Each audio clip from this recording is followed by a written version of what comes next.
મિત્રો, સામાન્ય રીતે જ્યારે સિંહની વાત આવે ત્યારે સાસણગીર યાદ આવે, પરંતુ એશિયાટિક સિંહોની મૂળ પ્રજાતિ જળવાઈ રહે તે માટે સિંહ સંવર્ધન કેન્દ્ર શરૂ થયું છે મોરબી જિલ્લાના વાંકાનેર તાલુકાના રામપરા વીડીમાં. રાજાશાહી સમયથી રામપરા અભયારણ્યની સ્થાપના થઈ હતી અને આજે પણ અહીં ચિત્તલ, સાંભાર અને અન્ય વન્ય પ્રાણીઓના બ્રીડિંગ સેન્ટરનો વિકાસ થઈ રહ્યો છે. 21 માર્ચે વિશ્વ વન્યજીવ દિવસ છે, ત્યારે આવો જાણીએ આ અભયારણ્ય વિશે. ગુજરાતમાં વન્યજીવોને રક્ષણ આપતા ઘણા અભયારણ્યો આવેલા છે, પણ આજે વાત કરવી છે રાજાશાહી સમયથી મોરબી જિલ્લાના વાંકાનેર તાલુકામાં આવેલું એવા રામપરા અભયારણ્યની.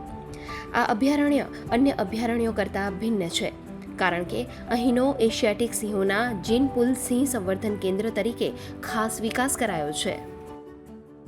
रामपरा वन्य प्राणी अभयारण्य में एक बहुत ही खास कार्यक्रम भी चलता है जो सक्करबाग जो जूनागढ़ डायरेक्टर के अंडर चलता है, जो जीनपुल पॉपुलेशन को मेंटेन करने का एक कार्यक्रम है।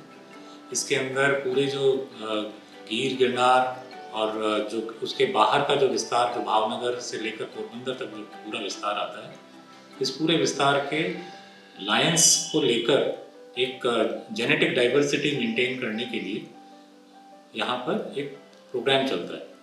उस प्रोग्राम के अंतर्गत अभी हाल में हमारे पास में 12 लायंस हैं और वो 6 एनक्लोजर्स में डिवाइडेड रहते हैं और उनका इंटरनल जो ब्रीडिंग प्रोग्राम है वो सक्करबाग जू के डायरेक्टर के आदेश के अनुसार वैज्ञानिक रीति किया जाता है। इसके अलावा यहाँ पे चीतल सांबर का भी ब्रीडिंग सेंटर है और हाल ही में कच्छ के अंदर जो चीता का जो कार्यक्रम चालू है, प्रोग्राम बनाया जा रहा है जहाँ पे चीता का रीइंट्रोडक्शन करने वाले हैं, उसके लिए भी यहाँ से चीतल का एक पॉपुलेशन भेजा है। अभी भविष्य में विस्तार में कोई परेशानी हो लायंस के हेल्थ को लेकर, तो एक पॉपुलेशन हो जो जिसका एक जेनेटिक जो डाइवर्सिटी है उसको रिप्रेजेंट करता हुआ एक पॉपुलेशन का एक स्ट्रक्चर ऑलरेडी एक सेफ जोन में रहे।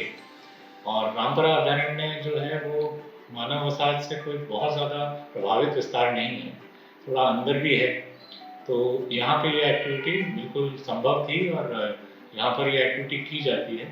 और ये एक्टिविटी जो है काफ़ी कंट्रोल्ड एनवायरनमेंट में करने के लिए इस विस्तार में पर्यटन जैसा सुविधा तो नहीं है, बट उसके अलावा यहाँ पे जो आसपास के विस्तार के जो बच्चे हैं, कॉलेजेस के विद्यार्थी हैं, इन लोगों के लिए साल में प्रकृति शिक्षण शिविर जो आयोजित किए जाते हैं, उनके दौरान उनको इस पूरी प्रक्रिया से भी अवगत कराया जाता है, उनको ज्ञानवर्धन किया जाता है।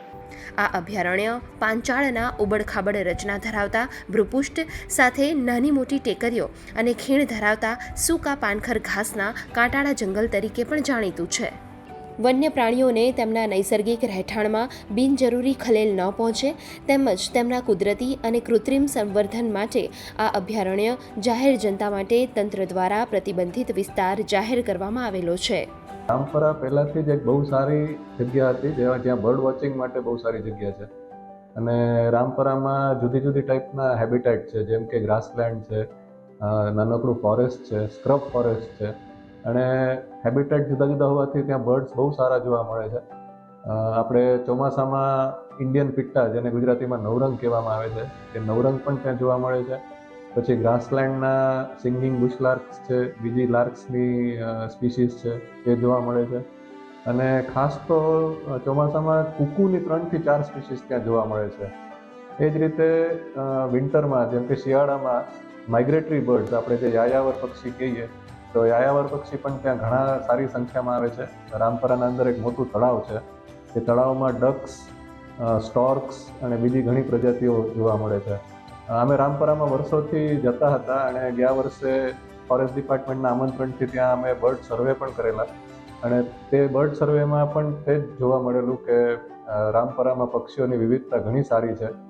આમ સમગ્ર ગુજરાત અને દેશ માટે ગૌરવરૂપ એવા સમગ્ર એશિયા ખંડમાં સૌપ્રથમ એવા એશિયાટિક લાયન જીનપુલ સિંહ સંવર્ધન કેન્દ્ર તરીકે રામપરા અભયારણ્ય સમગ્ર દેશ દુનિયામાં આગવું સ્થાન ધરાવે છે. ગુડ ન્યૂઝ ગુજરાત માટે મોરબીથી મહેન્દ્રસિંહ જાડેજાનો રિપોર્ટ.